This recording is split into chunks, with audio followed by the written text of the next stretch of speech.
still a b-boy. Too bold for the school, still a b-boy. East coast to the west, b-boys worldwide, we supposed to be blessed. Still a b-boy. From the old. This week, we sit down with a true 90s East Coast legend. He was part of a group that put out 2 amazing albums in the mid-90s, working alongside multiple members of the Native Tongues, from the Bush Babies. Welcome, Light. What's up, man? Bless. What's up, brother? So, what are your earliest memories of hearing hip-hop? Memories. For me, probably when I was in, I gotta say, probably growing up in Jamaica, like I would hear it sometimes when I would come up in the summers. I would hear it like as a kid just in the streets. But my household was mostly like, Caribbean. So it wasn't until like probably, I would say about 12, 13 that I really, started hearing. I guess the first record that, I mean, it's probably not the first record, but like, around the Jam On It time, you know what I mean? Right around then, that's when I was getting a lot of those records. You know what I mean? So when you start getting into hip-hop, who were some of your first favorite artists that you kind of gravitated towards? Hip-hop wise, it was Hip-hop probably wise. KRS-One. KRS-One was probably the standout artist to me because he used reggae, because he used that element in his stuff, especially it stood out to me, Right. So, and of course, hence Bush Babies, right? Yeah, he was one of the first to really mix that Jamaican with the hip-hop type influence. Yeah, I mean, he was early era. He was early Yeah. era. I think before, if I'm not mistaken, before him was Grand Poobah had a group called Masters of Ceremony with Don Barron. And so that was a group they had, and they had Don Barron was a reggae singer. Okay. So that's the earliest I remember it. Right. But, I'm sure that some historians probably can beat that out with an earlier one, right? Probably. Yeah, the first time I would have heard it probably is Criminal Minded, BDP. Right. Same era. Yeah, no doubt. When did you first meet the other members of the Bush Babies? When did they bring you in? Talk about forming that whole group. For me, I had just moved from Jamaica to the US. I was about 16, and I was in boarding school in Jamaica without my parents and stuff, so I was given trouble, around that age. Yeah. And getting into stuff. So they brought me up to New York. And right away, like, the culture was just hip hop was everywhere. Now it's a bit of a culture shock going from Jamaica, a rural country, to a big city. So I'm jumping on the train, running everywhere, just checking everything out. And I went and did a talent show. Now I can't say a talent show because it was in a club. So it was a performance or MC competition, I should say. But you see, I was so young. To me, it was like a talent show. So I just showed up, did my thing. I won, and Mr. Man at the time was in the crowd, and he saw me, and he was working at 40th Street Black and different, hip hop management companies and labels as a young cat, interning and working with them. So he had a vision to put together, like he was living in Flatbush. He had a vision to put together a group that was like we just described, that was like hip hop and reggae. And so he had seen Lee Major at the time before me, actually. And so he was like, man, if I had him and him, the three of us could. And he approached us just like that, like, yo, you guys want to do a group? And we were just like, yeah, why not? What's up? So that was kind of the energy, like, for us, when you was young, in New York at that time. It was really just free spirited, like hip hop was everywhere and everybody was doing it. So we formed a group, and before long, like a few talent shows, like performing in ciphers and stuff in anywhere, right? Brooklyn, Manhattan. We actually ended up performing at most of our meetings or A&R meetings, or with labels. We would actually just perform in the office because the demos were, not all that acoustic quality wise, So we would kind of give like a live performance, and that caught on. I guess that approach caught on too. And yeah, we landed a pretty solid deal, dollar wise at least. And that was on the first album was on Reprise Records, correct? Yeah, it was. So we, when we were kind of in a little bit of a bidding war, right? We had Warner, we had Elektra, and Jermaine Dupri had actually come to the table later too, because we were managed by his father's management company at the time. Okay. So, but we ended up going with Warner, being young kids, just seeing the dollar amount, and it was like bigger. But of course they shift that around and then put it was like Reprise. It was still Warner, but it was like a subsidiary they wanted to start. At that time, they were trying to figure out how to even approach hip hop. You know what I mean? Like how to like where should we allot this budget? Like how should we? And so yeah, first album on Reprise, but then the second album was on Warner Direct. So I think Reprise had folded, or I don't know. Yeah, a lot of confusion there. Yeah, that was common at the time, because now I think about it, like Ice-T was on Warner, but it was through Sire Records. So they must not been wanting to completely co-sign a hip hop artist. Right.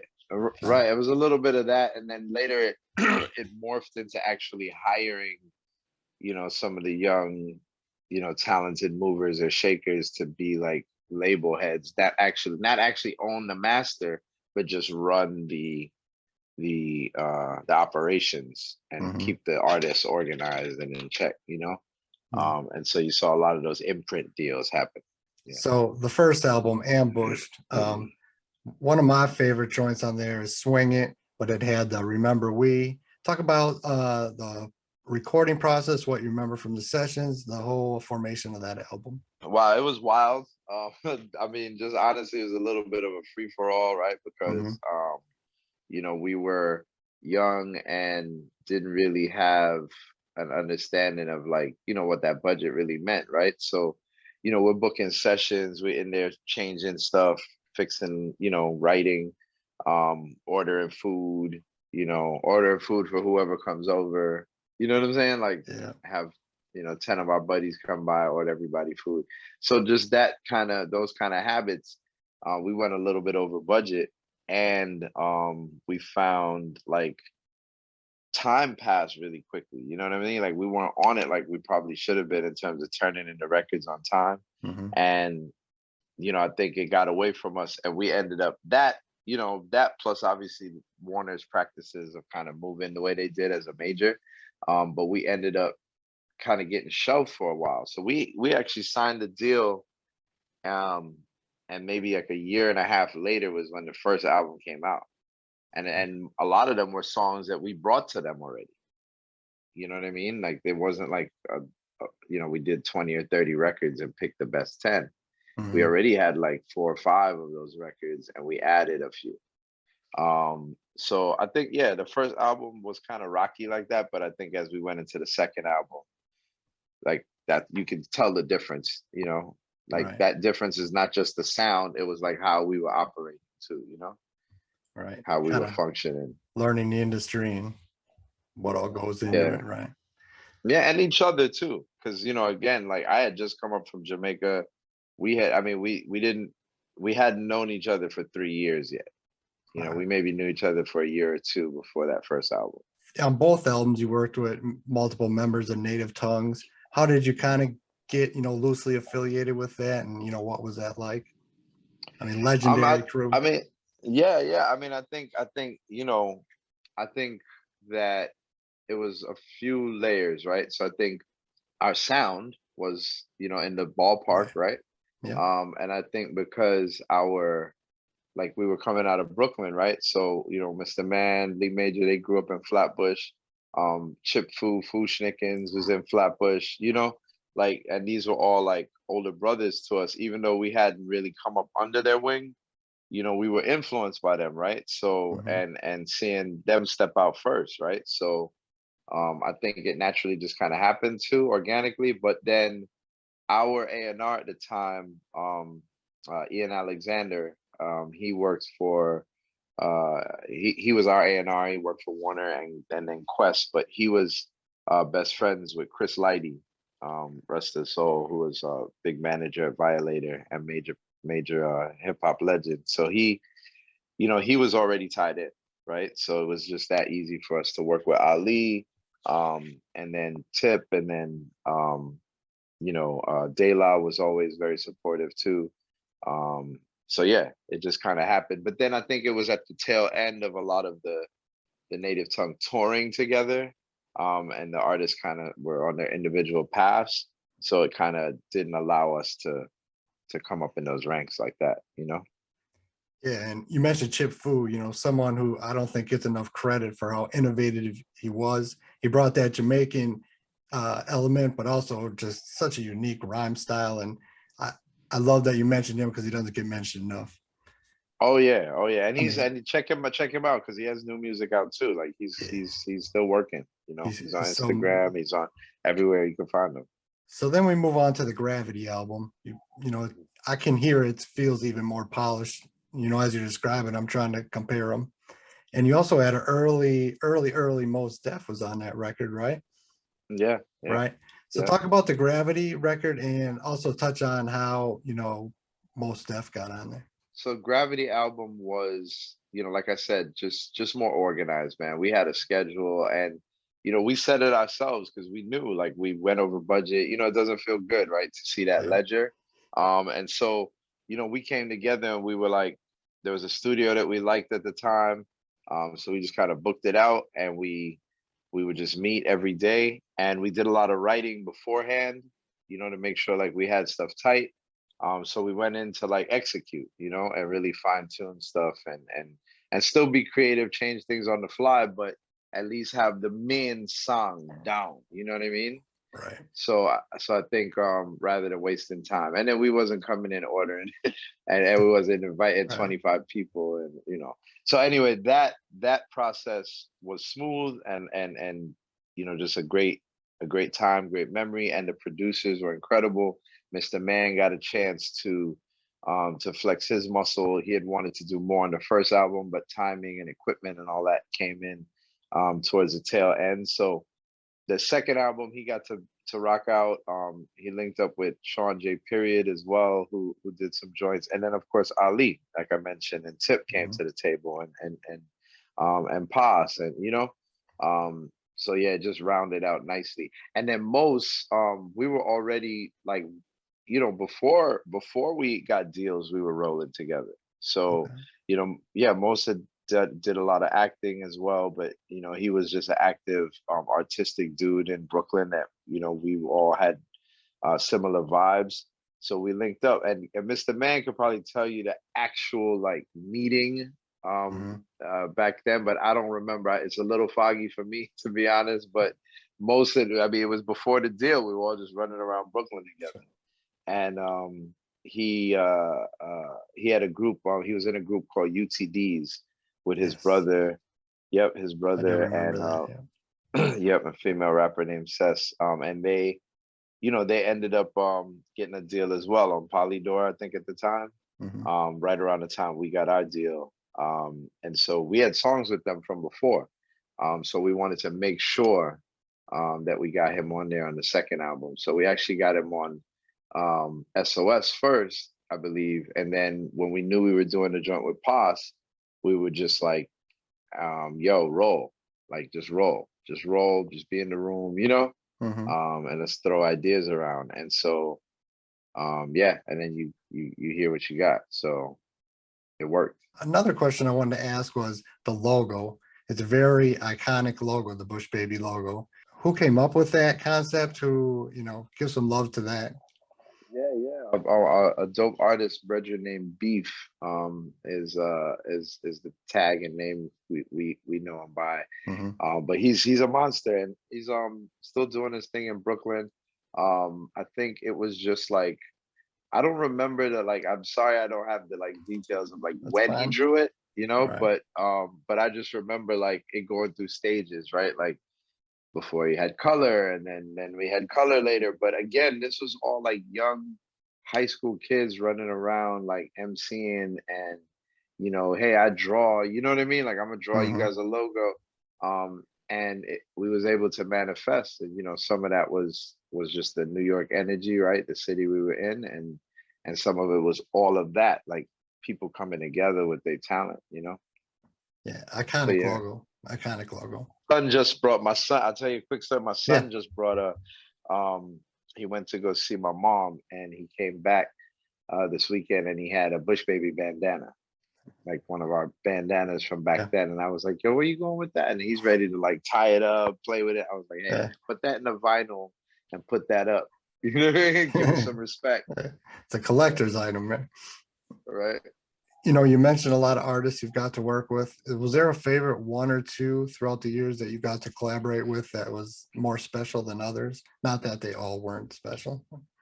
Yeah, I mean, obviously, like, the Tip record, those are big records. But I think that for me personally, we did a record that Mr. Man actually produced with Beenie Man. Okay. Yep. The reggae artist Beenie Man Mhm. on his album Maestro. Now it's only on the crazy thing is at that time they used to do weird things, like he would have the Jamaican release and then he'd have like the foreign release. So the foreign release had the song with us on it. And it was called In the Ghetto. But it was dope because the way it happened, like, we wanted Mr. Man to do a more production. At the time, Dave Sanguinetti was working at VP A&R, good buddy of mine, and he called us up and wanted to do the record. Beenie Man was in town, said, come by the house. We were actually performing at the Apollo that night.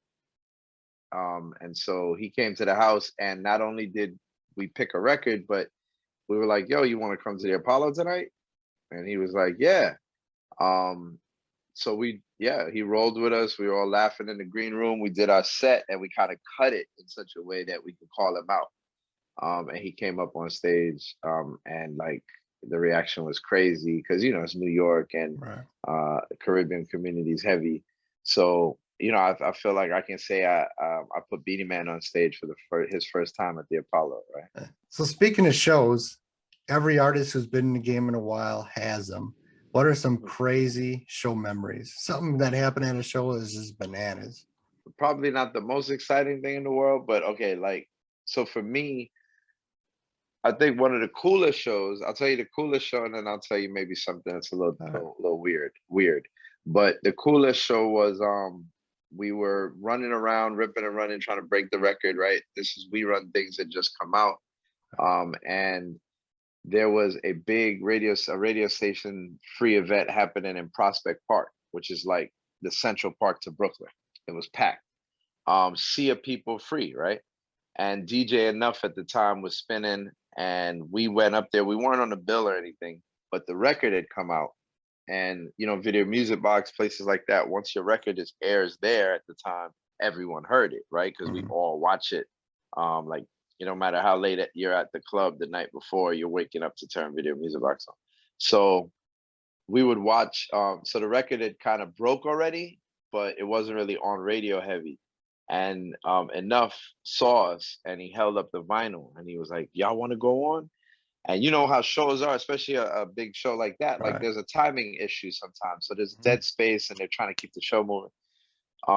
So they called us out to do the single. And man, when he dropped that record, like, it was a Woodstock moment for us, because they weren't expecting us. And so the place really fired off. So that was probably the coolest, most exciting, but, and all the other stuff that comes with that, coming off stage and everybody being hyped. But I guess one of the weirdest things was performing in a barn. Like, yeah, like you remember Crucial Conflict? Yeah. Crucial Conflict? Yeah. Yeah, they're right. Yep. Crucial Yep. Conflict. They weren't lying. Like, they have hip hop at the time in the Midwest. I don't know if it was you just couldn't get to certain clubs, or like the way we would do after hours. I don't know what it was, but I know we were on tour, and it might have been Channel Live and Nine with us, because that was a tour that we kind Oh, of 9. really were on the road with. But a hip hop tour like that we were doing stopped by a barn, was one of the venues. It didn't say it was a barn, it gave you an address or whatever. So Sure. we're doing our routine. We're hitting the town. We're in the hotel. We're getting ready, and we go out there, and it's a bar.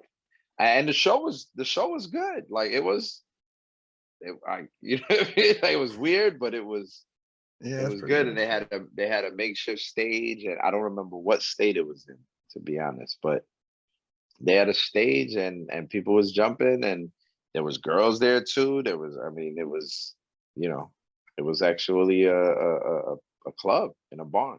I heard you mention Nine, another MC who was kind of forgotten, who was super dope. I loved his work he did in the 90s. NEMC was a dope song. And NineNine is and a lot of the crazy thing is, right, like most of these artists that we're naming, if you look them up on Instagram, they're active, man. They're out there. Like, you just got to tap in because, things have changed, right? So the big eye of the machine is not operating the same way, right? So it's an independent move, right? Like yourself with the smaller platforms, right? We all got to link up and keep it going, Other day I peeped you had a new single out, Dangerous. You got any more new music? Are you working on a whole album? Yeah, I'm glad you asked. Yeah, yep. So my strategy, and tell me what you think, is basically like I'm doing a song a month right now. So what I did was I put some in the till, right? Put some in the can already. I did like 5 or 6 videos, multiple records, but right now like 5 or 6 videos are currently shot. And so we're just dropping everything, once a month. Multiple reasons, because I want to warm up too. It's been a minute since we've really been that active. I want to make those connections again, right? Organically. And then I want to build up the catalog, build up the catalog and build up the interest so that people, when it's time to make that move, people are like waiting for it or expecting it or at least aware of it, and I didn't want to do that by dumping a bunch of money and just trying to be everywhere at once. The more I can grow with it, I'm not saying I'm trying to take my time either, but the more I can work it and grow with it, is the more I can link back up with old connections, make some new ones, do shows, and really just get everything fine-tuned. The second part of my interview is basic hip hop questions. So we're just going to talk some hip hop shop. Okay, you got it. If you were forced and could only listen to one artist, it doesn't have to be a hip hop artist, but one artist for the rest of your life, just their catalog, who would that be?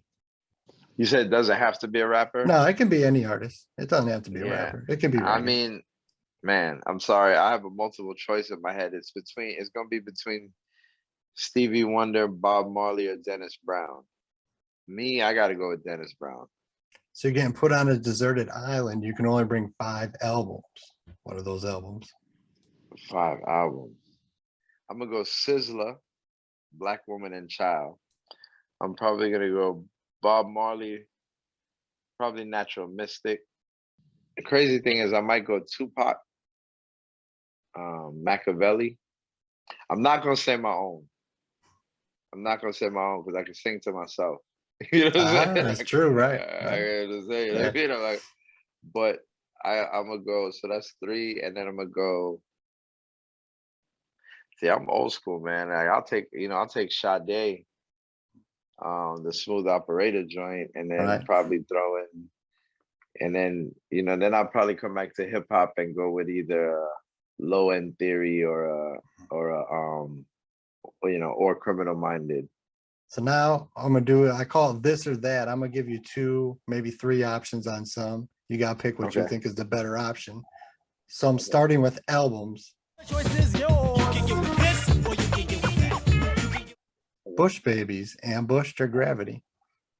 Gravity, hands down. How about Public Enemy, Nation of Millions, or Fear of a Black Planet? That's impossible. Nations. I guess I'll go Nations. There's no wrong answer on that one. Yeah, there's no wrong answer. Right. How about De La Soul, Is Dead, or Stakes is High? Stakes is High. Me personally. How about Dr. Dre's The Chronic or Snoop Doggy Style? I know Chronic is more highly probably, but I'm gonna say Snoop. I'm gonna say Snoop because I thought there's more variety on there. Jungle Brothers, JB's with the Remedy, or Black Sheep, a Wolf in Sheep's Clothing. I love the Jungle Brothers. I love that album. Yeah. Here's one people have trouble with. Eric B and Rakim, Paid in Full. Big Daddy Kane, Long Live the Kane.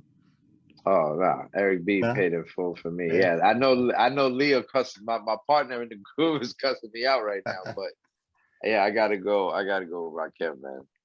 Yeah, you're never gonna go wrong with Rakim. Yeah.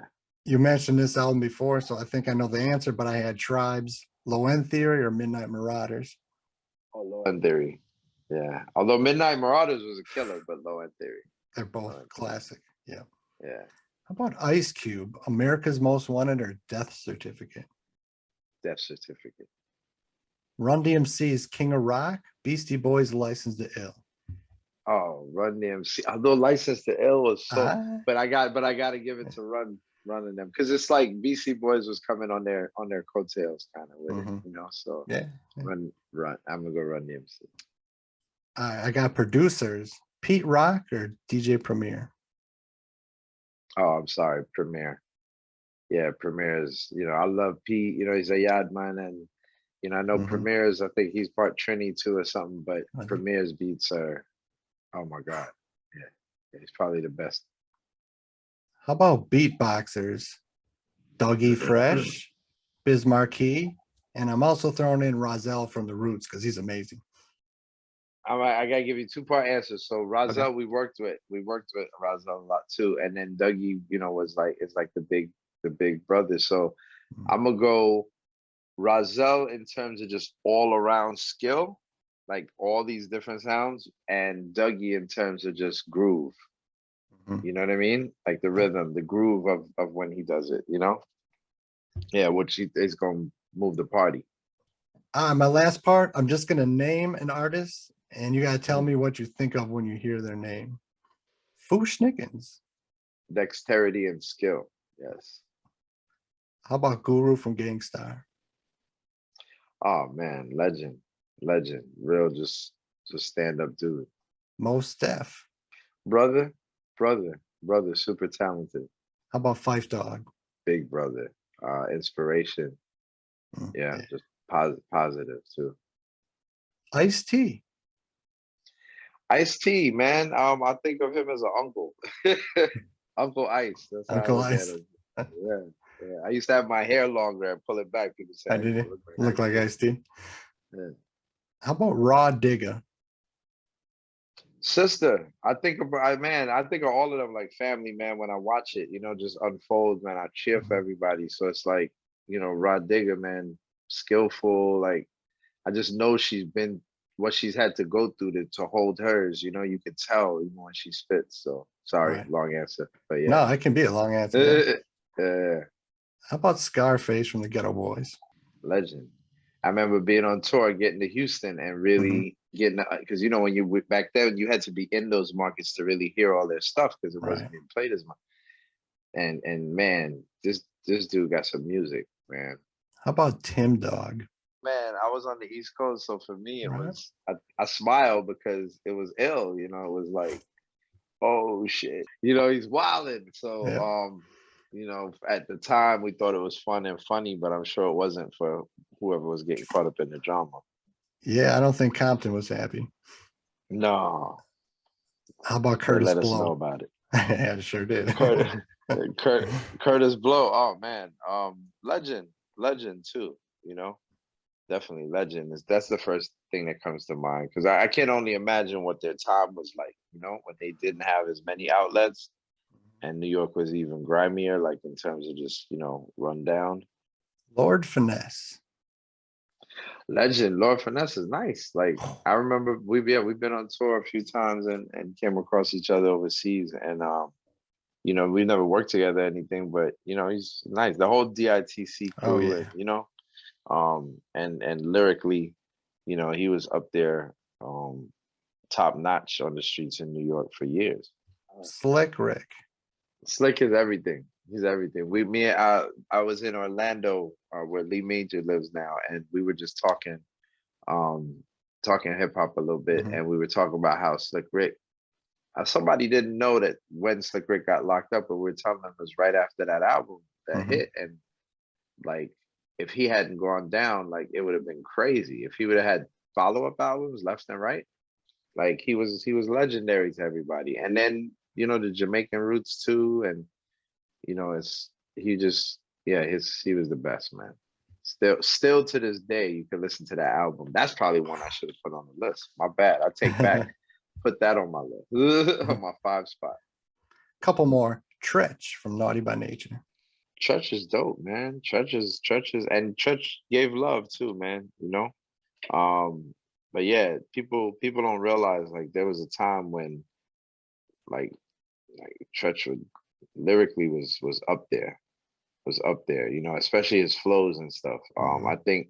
I think they were just so big that it didn't make sense for him to stop and do all of that grunt work that everybody else was doing. So you don't get to really hear a lot of those type of records. He Mhm. was busy making hits and doing bigger things. So, but yeah, like I got to hear freestyles at different levels from Tretch that I don't think most of the hip hop community really got to live with. I would have liked to heard more of those type of street records coming out. Right. But How about EPMD? dope. EPMD's probably should have sold more than they did. At the time. It's just, the promotions, the way things work, Yeah. because those 2 albums like were crazy. And crossover, like I mean, they had Yeah. record after record, that they had real hip hop bangers. So we all wish they never broke up, but even Mhm. when they did, both of their crews were still dope. Heavy D.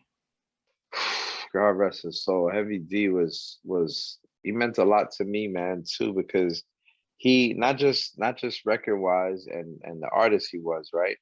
And once again, Jamaican roots, being a light skinned dude, Mhm. like all of Right. those things gave me confidence. And then, at the time, I used to work at Universal Records as an A&R, Mhm. shortly after the Bush Babies. So he always gave me love. He'd come by my office, he'd bring me in his office. So, man, I'm just humbled, legend, big brother, mentor, guidance, inspiration, all those dope words, man. So rest his soul for sure. And I'm gonna end it with the Kings. Run DMC.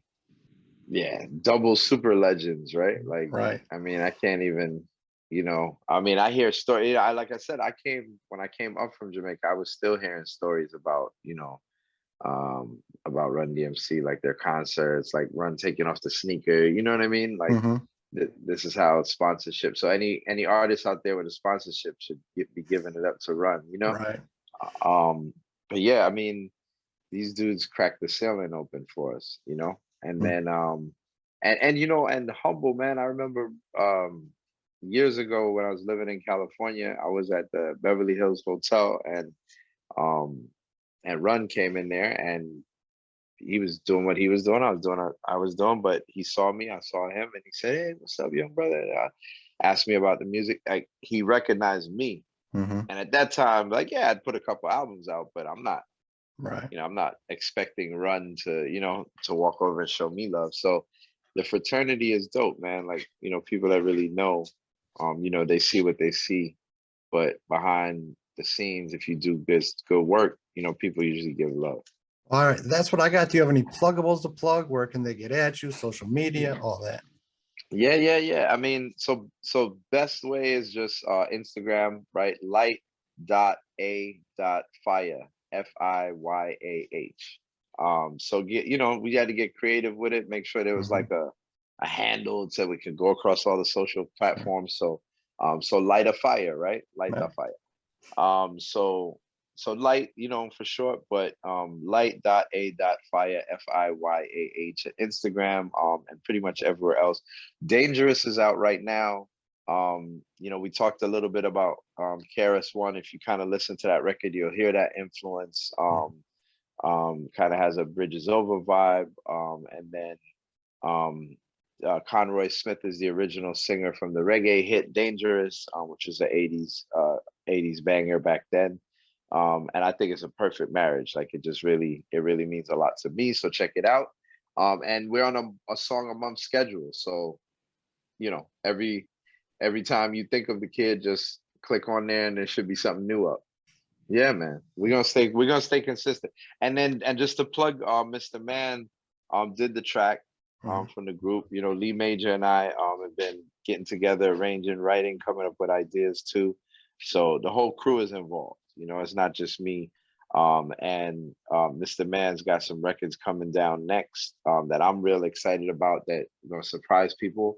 Yeah, still has our feeling, but it's not just hip hop. It's a little bit more. So you know, we just kind of push the envelope, keep it going, and make sure you know, that hip hop and reggae and that energy is always represented. So, you know, I appreciate you, man, and you know, just stay with it, man. And you know, as I keep dropping them, we'll link back up and do another style. I'll be ready for your questions next time. I'll know like when I interview with him, he's coming with the curveball. He's coming. He's gonna make me think.